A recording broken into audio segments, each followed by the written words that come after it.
할렐루야. 우리 시간에 같이 은혜 받을 말씀은 마태복음 21장 우리 1절로 말씀부터 5절 말씀까지 1절로 말씀부터 5절 말씀까지 우리 다 같이 믿음을 합독 같이 은혜 받겠습니다. 다 같이 믿음을 합독합니다. 시작. 그들이 예루살렘에 가까이 가서 감람산 벳박에 이르렀을 때에 예수께서 두 제자를 보내시며 이르시되 너희는 맞은편 마을로 가라. 그리하면 곧 매인 나귀와 나귀 새끼가 함께 있는 것을 보리니 풀어 내게로 끌고 오라. 만일 누가 무슨 말을 하거든 주가 쓰시겠다 하라. 그리하면 즉시 보내리라 하시니 이는 선지자를 통하여 하신 말씀을 이루려 하심이라. 일러스되 시온 딸에게 이르기를 내 왕이 내게 임하나니 그는 겸손하여 낙이 곧 멍에 매는 짐승의 새끼를 탔도다 하라 하였느니라. 아멘. 아멘. 사랑의 아버지 감사합니다. 지난 밤도 하나님 주님의 은혜 가운데 우리를 또 쉬게 하시고 또 우리 생명을 하루 연장시켜 주시며 새한 날 복된 날 귀한 날 주신 아버지 감사합니다. 이 시간도 주께 예배하오니 우리 성령님 우리 마음과 생각을 주관해 주셔서 하나님이 기뻐하는 거룩한 산제사를 드리기 부족함도록 성령님 도와주시옵소서. 이 시간도 하나님 전하고 듣는 말씀 생명이 오니 능력이 오니 치유 오니 축복이 오니 말씀 그대로 우리에게 체험되는 귀한 시간 되게 하여 주시옵소서. 함께 하심을 주님 감사합니다. 예수님의 이름으로 기도 올리옵나이다. 아멘.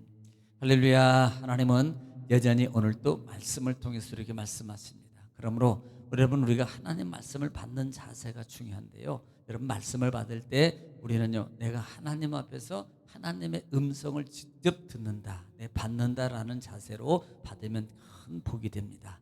또 여러분 받을 때 하나님 말씀이 선포될 때요 그 말씀에 대해서 우리가 소리내서 화답하는데 그 말은 바로 그 소리내서 화답하는 그 말은 아멘이라는 단어입니다. 아멘은 하나님께 영광을 돌리는 것이고요. 아멘은 하나님 정말 내가 그렇게 될 줄로 믿습니다. 고백합니다.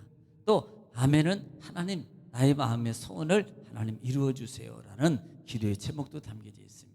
그러므로 여러분 아멘하여 하나님께 영광 돌리고 아멘하여 응답받는 귀한 시간 되시기를 다시 한번 주의로 축복합니다. 자, 우리는 지난 시간에 마태복음 20장 말씀을 통해서 같이 은혜를 나눴어요. 여러분 마태복음 20장은 여러분 천국은 마치 뭐와 같다 그랬어요? 일꾼을 부르러 간 집주인과 같다 그랬습니다. 자, 우리는 지금 집주인, 천국은 집주인이라는 의미를 여러분 기억하라 그랬어요. 집주인이 뭐하러 갑니까? 자기 포도밭에 사람들을 들이려 간다는 데 목적이 있어요. 또 들이려 감 속에서 똑같은 분배, 똑같은 은혜의 법칙, 똑같은 은혜의 축복을 주는 것이 이 주인의 의도였다는 사실입니다. 그래서 아침 6시, 그 다음에 9시, 12시, 3시, 또 1시간 전인 5시에 나가가지고 시장 어귀에서 서 있고 아무도 써주지 않는 그와 같은 많은 사람들을 다 데려다가 천국에 들여서 마지막 다 수고한 다음에 그들에게 똑같이 품삯을 나눠줬다 이 말입니다. 우리는 첫째는 주인의 의도하심을 봐라. 바로 구원하심의 은혜, 하나님의 은총은 똑같이 또 예수님은 그곳에서 이렇게도 말한다 그랬어요. 나중된 자가 먼저 되고 먼저 된 자가 나중된다 그랬습니다. 뿐만 아니라 지금 이 말씀 속에서 또 주는 것 중에 하나가 뭐냐면 먼저 온 자들의 모습이라 이 말입니다. 그래서 더 많이 줄 줄 알았던데 조금밖에 똑같이 줘요. 불만 불평입니다. 결국은 바리새적 개념이라고 그랬어요. 그들이 먼저 더 많은 걸 누리고 먼저 많은 것을 할 줄 알았는데 결국은 예수 그리스도 이후에 예수 그리스도를 믿고 영접한 그와 같은 많은 사람들이 어떻게 보면 더 많은 은혜를 누리고 있는 것이라 이 말입니다. 그래서 그 부분에 대해서 시기심이 발동했다라는 부분들을 여러분 말씀을 드렸어요. 그래서 우리는 먼저 된 자가 나중되고 나중된 자가 먼저 된다라는 말의 의미를 여러분 잘 기억하라라고 말씀을 드렸습니다. 자, 그리고 난 다음에 예수님의 고난의 구제 세 번째 고난에 대해서 이런 말씀하고 있다 말씀입니다. 자, 거기에서 또 우리가 한 가지 볼 수 있는 것들은 지금 십자가의 고난이 임박했을 때에 예루살렘으로 이제는 입성을 하게 돼요. 그런데 마침 예루살렘을 올라가려 할 때 예수님의 두 제자 중에 예수님의 두제 중에 세베대의 아들 야고보의 그 어머니가 예수님께 찾아와서 청탁하는 가정이라고 했습니다. 그래서 정말 이 청탁하는, 하나는 우편에 하나는 좌편에. 자, 그런데 예수님 뭐라고 말해요? 자, 높아지고 싶어? 받고 싶어? 누리고 싶어? 그럼 뭐라고 그래요? 내가 먼저 섬겨, 내가 먼저 종이 돼야 돼. 내가 이 땅에 온 것은 세상의 왕으로 온 게 아니고 오히려 다 죽으러 왔어, 섬기러 왔어, 받으러 온 게 아니야. 바로 그 의미를 이 제자들에게 또 어머니에게, 이모에게 전달하는 그 모습이에요. 우리는 정말 섬김을 받는 게 아니고요, 섬기는 삶입니다. 정말 우리가 삶 속에서 하나님의 사랑을 가진 사람은 정말 더 지혜를 가질수록 믿음 안에서 성도를 섬기고 교회를 섬기고, 여러분 하나님을 섬긴 만큼 여러분 성도를 섬기고 여러분 가족을 섬기는, 나보다 더 천하고 낮은 자에 대해서 여러분 선대하고 섬길 줄 아는 넉넉한 자, 용기 있는 자, 힘인 자, 축복자 되시기를 다시 한번 주님으로 축복합니다. 마지막으로는 두 맹인의 고침이라고 그랬어요.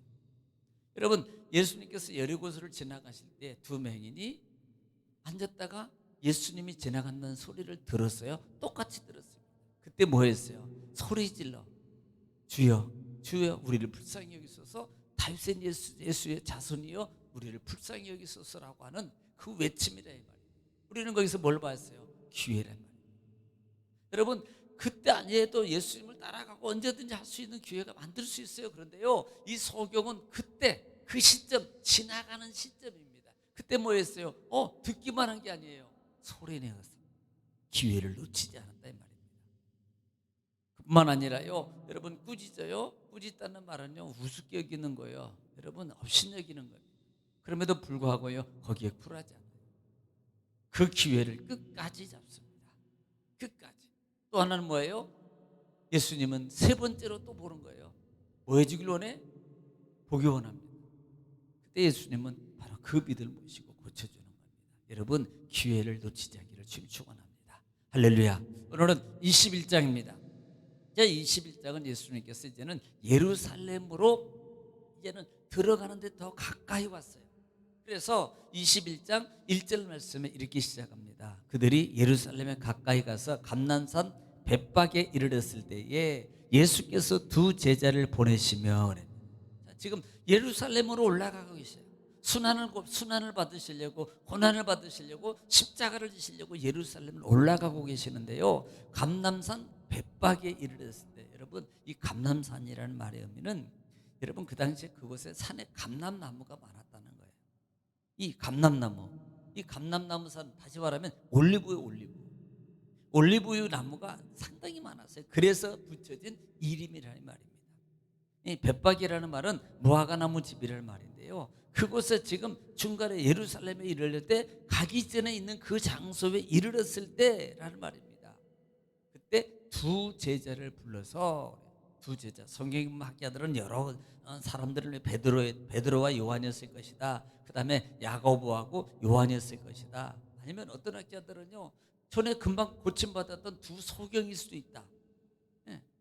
또 어떤 사람은요 두 제자는 한 사람은 나귀주인이고 한 사람은 제자일 것이다 등등, 뭐 여러 가지, 사실 그건 별거 아닌데요, 하여튼 두 제자를 불러가지고 예수님께서 부르신 목적이 2절입니다. 2절에 이르시되 너희는 맞은편 마을로 가라. 그러면 곧 메인 나귀와 나귀 새끼가 함께 있을 것을 보리니 풀어 내게로 끌고 오라라고 말합니다.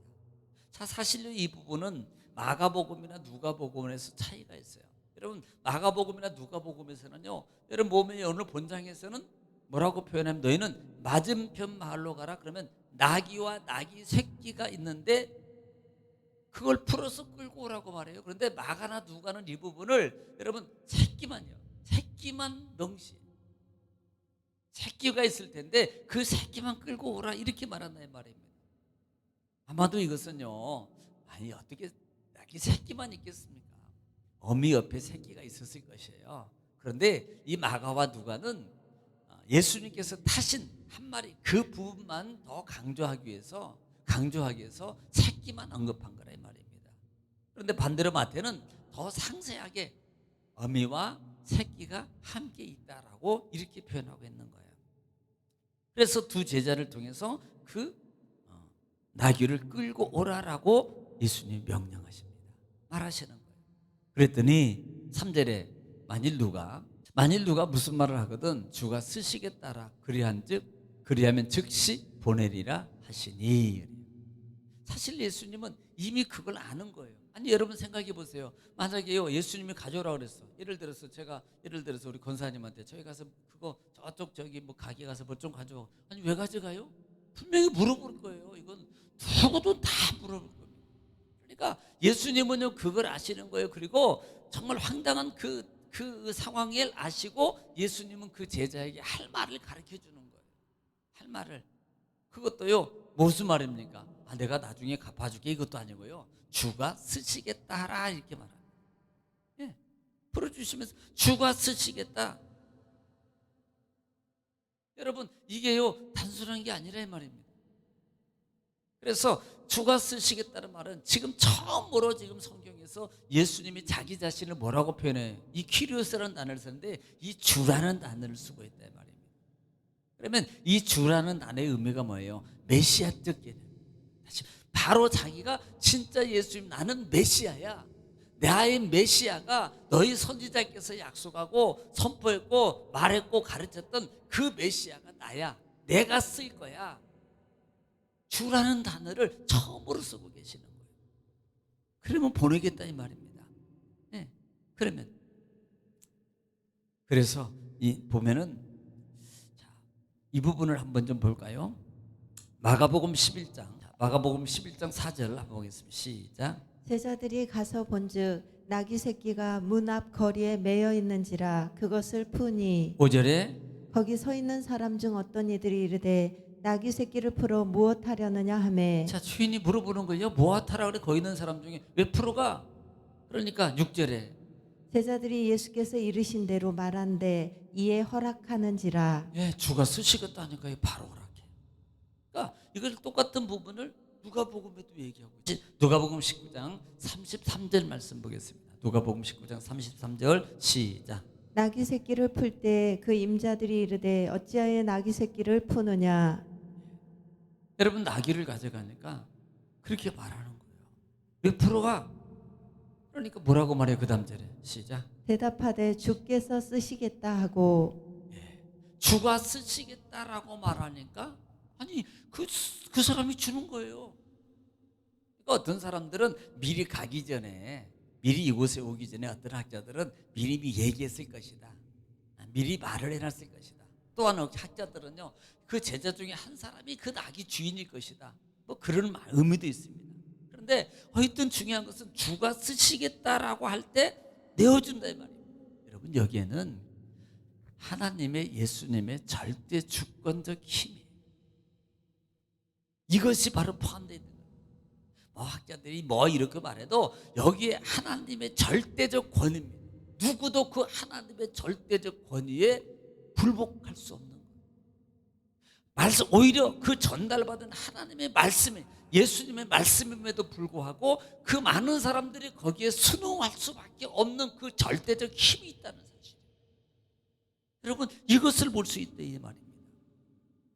그래서 주님께 대해서 그들은 그 절대적 권위에 힘없이 다 내어놓는 거예요. 헌신하는 겁니다. 내어주는 겁니다. 주를 위해서 아낌없이 기꺼이 드리는 바로 그런 모습이라는 사실입니다. 4절에 오늘 본장 4절에 보면은 이렇게 한 이유가 뭐냐라는 것이 이는 선지자를 통하여 하신 말씀을 이루려 하심이라 일러스되라고 시작해요. 지금 이렇게 하는 과정이 아니 하필이면 여러분 생각해 보세요. 그냥 평상시에 걸어 들어 다녔어요 예수님. 그런데 왜 하필이면 나귀를 타고 가냐 이 말이에요. 그 이유가 바로 지금 설명하고 있는 부분이 바로 그거예요. 선지자를 통하여 하신 말씀을 이루려 하심이니라. 이것이 어디에 나오냐면 스가랴서 9장 9절에 나오거든요.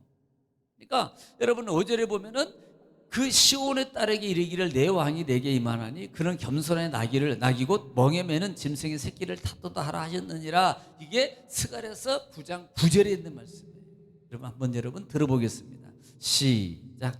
시온에 따라 크게 기뻐할지어다 예루살렘에 따라 즐거이 부를지어다. 보라, 내 왕이 내게 임하시나니 그는 공의로우시며 구원을 베푸시며 겸손하여서 나귀를 타시나니 나귀의 작은 것 곧 나귀 새끼니라. 예, 지금요 왜 하필이면 나귀를 타? 이야기면 타기 어미를 탄 말을 타든지 뭐 백마 탄 거 있잖아요. 하얀 말 딱 타고 확 승승장 막 걸어가는. 근데 하필이면 새끼예요. 나귀도 어미도 아니고 새끼, 힘든 그 새끼. 그러니까 여러분 보면은 이 왜 그렇게 하냐라는 그 뭐는 뭐 의문이 없어요. 하나님의 선지자로 하신 말씀을 이루라 하시면, 여러분 예수님은요 율법을 완성하러 오신 분이에요. 파괴하신 분이 아니라고요. 여러분 선지자로 하신 말씀, 여러분 마귀와하고 대적에서도 보세요. 마귀와 시험 받을 때도요 예수님이 구약의 선지자들이 인용했던 말을 인용하지 않고 직접 다른 말을 통해서 할 수 있습니다. 그럼에도 불구하고요 예수님은 선지자로 하신 말씀들을 다 그대로 인용해서 말씀으로 물리쳐요. 바로 그런 부분이라 이 말입니다.